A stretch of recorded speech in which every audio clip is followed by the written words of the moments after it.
कर्म करो, कर्मयोगी बनो।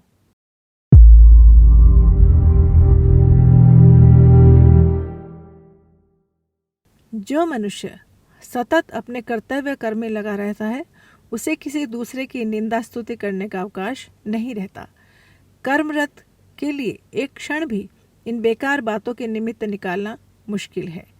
किसी भी व्यक्ति को अपने कार्य की सिद्धि के लिए दूसरों के गुणों को देखने समझने और उनका अनुकरण करने की आवश्यकता होती है।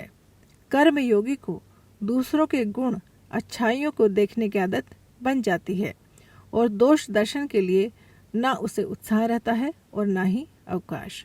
छिद्रान्वेषण, परदोष दर्शन, असद्भाव, कुविचार प्राय उन्हीं लोगों में देखे जाते हैं जो अकर्मण्य होते हैं। जल के बहते हुए प्रवाह में जिस प्रकार कूड़ा करकट अपने आप बहता चला जाता है, उसी प्रकार कर्तव्यपरायण व्यक्ति के मन में कुविचार भी टिक नहीं पाते। अच्छे, आदर्श, रचनात्मक, उपयोगी और आत्मसंतोष देने वाले कार्यों में संलग्न रहकर मनुष्य को जो प्रफुल्लता मिलती है वह और किसी प्रकार उपलब्ध नहीं हो सकती। कामनाओं और लालसाओं को छोड़कर खेल और अभिनय की तरह उदात्त बुद्धि से जो कार्य करते हैं उनके लिए तो यह जीवन ही नहीं, सारा संसार और उसका प्रत्येक कार्य भी आनंदमय बन जाता है। कर्म की महत्ता अनंत है, इसलिए उसे योग कहा गया है। अन्य योग साधनाओं की भांति ही मनुष्य कर्म योग की साधना से पूर्णता प्राप्त कर सकता है। प्रत्येक कार्य जीवन में महान संभावनाएं लेकर आता है। छोटे से छोटा काम भी जीवन विकास के लिए उसी तरह महत्वपूर्ण है जिस तरह एक छोटा बीज जो कालांतर में विशाल वृक्ष बन जाता है। किसी मनुष्य का मापदंड उसकी आयु नहीं वरन उसके काम ही हैं जो उसने जीवन में किए हैं। इसलिए कर्मवीरों ने काम को ही जीवन का आधार बनाया।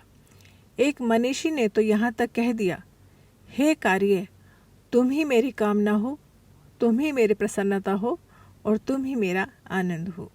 इसमें कोई संदेह नहीं है कि तुच्छ से महान, सामान्य से समर्थ एवं शक्तिशाली, रंक से राजा, मूर्ख से विद्वान, सामान्य से असामान्य बनाने वाले वे छोटे से लेकर बड़े सभी कार्य हैं जो समय समय पर हमारे सामने आकर उपस्थित होते हैं, किंतु एक हम हैं जो अनेक शिकायतें करके अपने कर्म देव का अपमान करते हैं और जब वह हमारे द्वार से लौट जाता है तब पश्चाताप करने और हाथ मलने के लिए ही वश होना पड़ता है।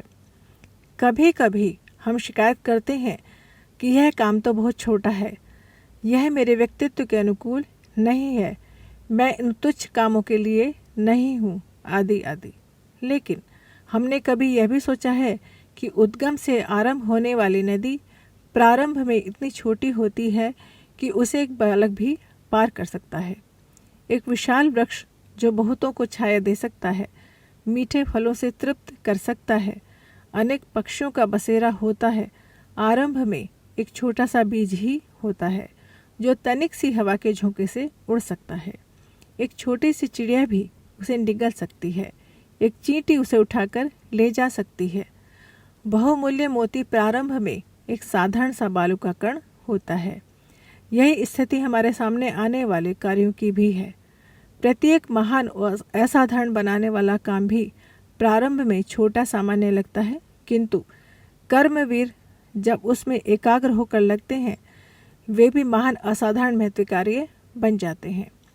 क्या आपको याद है कि वैज्ञानिक बनने की आकांक्षा रखने वाले बालक एडिसन को उसके शिक्षक ने पहले घर में झाड़ू लगाने का काम सौंपा था और जब शिक्षक ने देखा इस कार्य में भी बालक की वैज्ञानिक प्रतिभा और गहरी दिलचस्पी काम कर रही है तो उसे विज्ञान की शिक्षा देनी प्रारंभ की और वह अपने सद्गुण को विकसित करता हुआ महान वैज्ञानिक बना।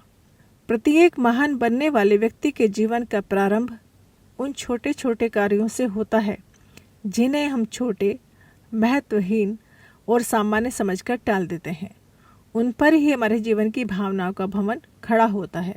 मनुष्य जब अपने को कर्तव्य कर्मों, परिश्रम एवं पुरुषार्थ की आग में तपाता है तो उसके भीतर सोया पड़ा नेता, समाज सुधारक, लेखक, धर्म प्रचारक, वैज्ञानिक अथवा उद्योगपति जागकर ऊपर उभर आता है। ईश्वर की सबसे बड़ी देन, सबसे महत्वपूर्ण प्रसाद है। अपने मस्तिष्क को विकृतियों से रिक्त बनाइए, उसमें विवेक एवं सद्बुद्ध का दीप प्रज्वलित कीजिए, उसको निर्माण की दिशा में लगाइए और देखिए कि आपका निर्विकार मस्तिष्क आपको कैसी कैसी सृजनात्मक योजनाएं प्रदान करता है और किस प्रकार आपका मार्गदर्शन करता है। एक प्रहरी की तरह आपको बचाए भी रखता है। कार्य को आरंभ कर देने पर अनेक विघ्न बाधाएं दिखाई पड़ती हैं, परंतु विघ्नों से डरकर कार्य का अधूरा छोड़ना भीरू प्रकृति का परिचायक है। ऐसे व्यक्ति किसी भी कार्य में सफलता प्राप्त नहीं कर सकते हैं। मनुष्य वह है जो बाधा रूपी चट्टानों को तोड़कर गिरा देता है। कार्य तो वह है जिसमें बाधाएं आए और कर्मवान वह है जो ऐसे ही कार्य को करे जिनमें बाधाएं आकर उससे सफलता के द्वार की ओर दृढ़ता से धकेल दें। इसलिए बाधाओं का स्वागत करिए, वे आपको सफलता का रहस्य समझाएंगी। सूर्य, चांद, तारे अपने कर्म में गति चक्र में कभी कोई बाधा नहीं आने देते।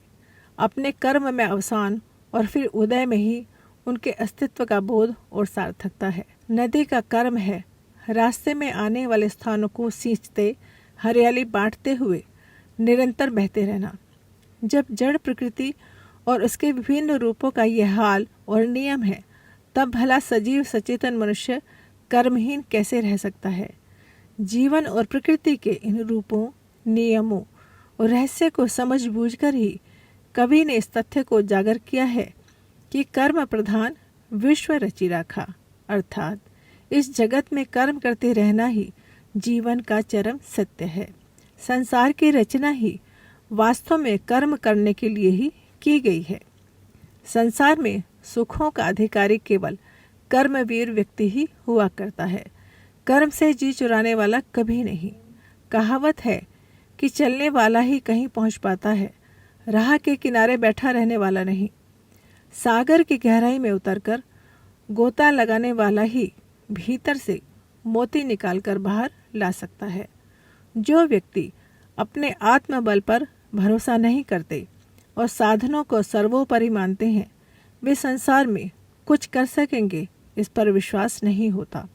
स्वामी अय्यर बहुत छोटे थे, उनके पिता अंधे थे, माता चक्की पीसना जैसा भारी काम करके कुछ पैसे कमा लेती थी, उसी से तीनों का गुजारा होता था। अय्यर थोड़े बड़े हुए और पढ़ने लिखने लगे तो 1 रुपया मासिक की नौकरी कर ली। साथ ही पढ़ते रहे। पढ़ाई ऊंची चली तो उन्हें 500 रुपये पुरस्कार मिला।